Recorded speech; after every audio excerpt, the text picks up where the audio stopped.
outside, trying to find some room. Has the first down and more. 30, 25, 20, 15, 10, 5. Rock and roll. Touchdown, Houston. Brandon Cooks to the house. Brandon Cooks. I'm going to Cooks. I think Brandon Cooks is going to be a big part of it. Yeah, he's the best player on offense right now. I love it. Go to Brandon Cooks. Touchdown, Houston! Brandon Cooks back in the end zone. It really doesn't make sense. Brandon Cooks has missed only 10 games. At only 28 years old, he's been a member of 4 organizations in his 8-year career, scoring for at least 1,000 yards in 6 of the last 7 seasons, and surpassing the 80-catch mark 4 times during that span. He's finished in the top 20 in fantasy production 6 times. In 2021, it really didn't matter who was behind center for a Houston Texans team with no identity and no real direction.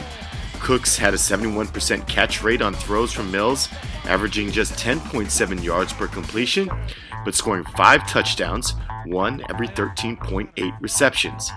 In their final 4 games together, Cooks notched at least 18 PPR points 3 times.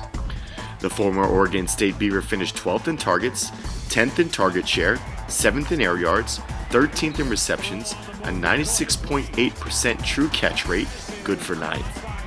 It all adds up to 41st on the Fantasy 50 countdown.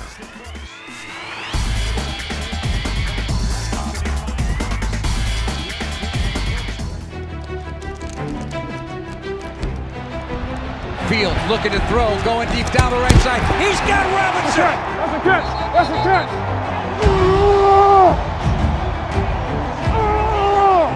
27 yards. It should count. A toe tapper for A-Rob. The Bears just didn't use him, and what you saw was a guy who was underutilized, wasn't running hard routes, and he wasn't getting the ball. So it was a lot that went into that down here. I don't think much of it had to do with Allen Robinson himself. In 2015, Allen Robinson finished as a top 5 wide receiver with Blake Bortles throwing him passes. In 2019, A-Rob finished as a wide receiver 1 with Mitchell Trubisky as the main signal caller. He repeated that fantasy football production in 2020, but this time with both Trubisky and Nick Foles behind center. That all seemed to come to a head, however, in 2021, Robinson had his worst year since tearing his ACL in Week 1.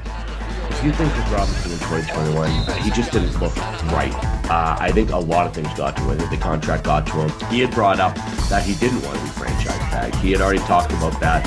They brought him back on the franchise tag and then basically built the offense as if they were moving on from him anyway, wasting a year of this man's career. And it looked like Robinson basically was checked out.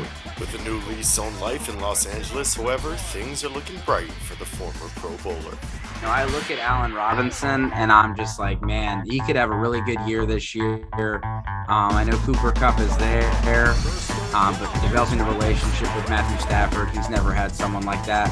And he's also never had someone like Cooper Kupp to draw the coverage away from him. So Allen Robinson's going to see single coverage or less coverage than he's ever seen before. Allen Robinson, wide receiver 27, perennial wide receiver 12 to 14 at 27. It was borderline insulting.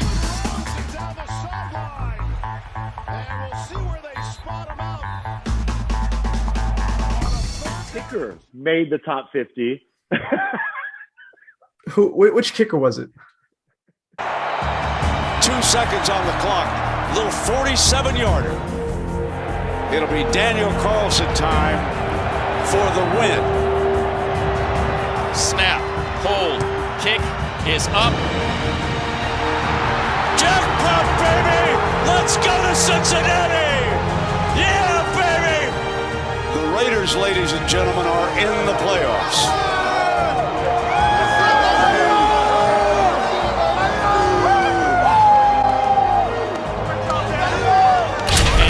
Over for the Chargers. Oh, that's fantastic. I didn't even know kickers were going to be in the top 50. Hate it or love it, there was room for one kicker in this year's Fantasy 50, and it was indeed the Las Vegas leg Daniel Carlson.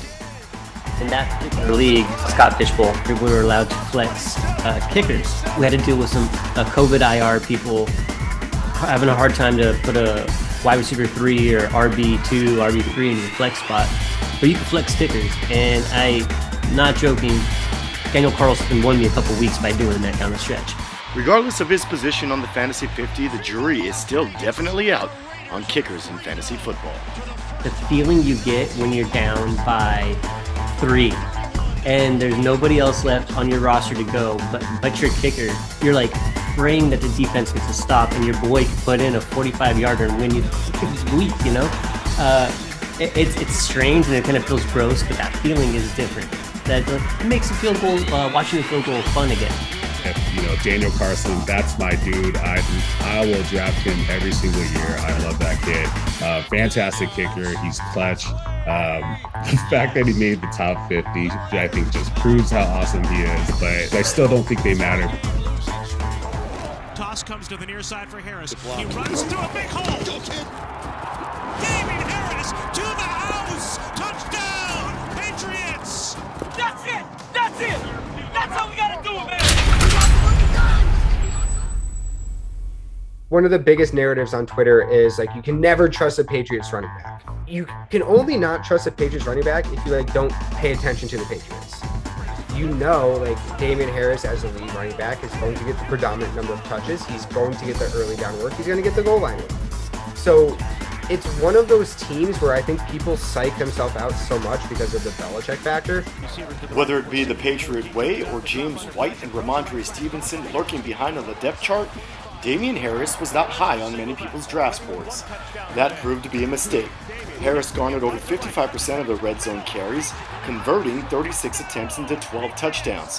Harris finished the season 10th in rushing yards and 5th in total touchdowns, averaging 14 fantasy points per game.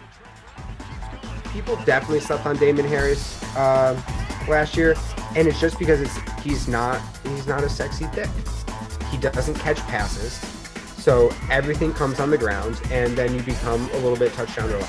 So I get it, but if you're looking for, especially running back, on your team, a 3 or 4 depth piece, he's amazing because he's going to get the steady work week in, week out, and he has that touchdown upside every single week. You didn't go into the season drafted Damian Harris with a top one of your top 3 picks. You didn't sit there and go, Damian Harris is going to break out this season, and then they do break out. Those are gold. Harris finished the year 8th in standard leagues, 14th in PPR. Not bad for a quote-unquote depth piece.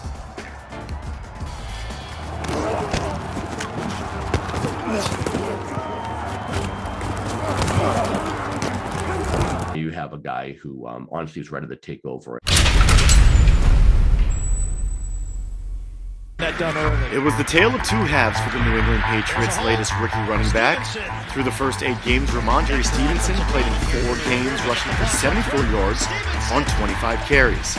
Stevenson had to work his way out of the doghouse after fumbling his first carry. In the second half, however, he showed the promise of someone with bigger fantasy production ahead. Ramondre played really well, especially with James White going down, got a little more passing down work. Really, worked well between the tackles. He looked like an all-around back, even more so than I expected. I wasn't sure what to make of Stevenson coming out as a rookie. Normally, rookie running backs don't play in the Belichick system. Usually, they sit for a year. He was really good. Stevenson, in that short time carrying the rock, has already reminded some folks of another fantasy-producing running back in New England. Hint, it's not Jonas Gray. Stevenson does remind me a lot of LeGarrette Blount, where he's a big dude, but he's pretty light on his feet. He's nimble. He can, run past guys or juke them out. That combination of size and speed should provide some hope for the future as the Patriots change offensive coordinators and maybe how they utilize Stevenson. The big thing that I notice, and it's something that angered me about Josh McDaniels for a very long time, is the lead running back ran the ball. Something that they started to do last year with Stevenson. He only had 18 targets, 133 rushing attempts, and 18 targets. So Stevenson was a guy that they were willing to let run the ball, but also pass. Should the Patriots decide to run and pass with Ranshad Stevenson, there's no telling where his fantasy production may lie in the future.